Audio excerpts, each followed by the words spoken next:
सिद्ध्या, तू मला कधी सोडून नाही जाणार ना? अरे नाही यार, सारखं काय तेच विचारते यार. माझा विश्वास नाही होत आहे यार. मग आता काय करू मी? एक आयडिया आहे.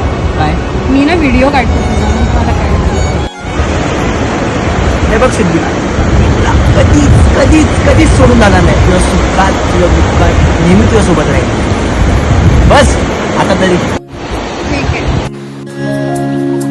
कितीदा नव्याने तुला आठवावे, डोळ्यातले पाणी नव्याने पहावे. कितीदा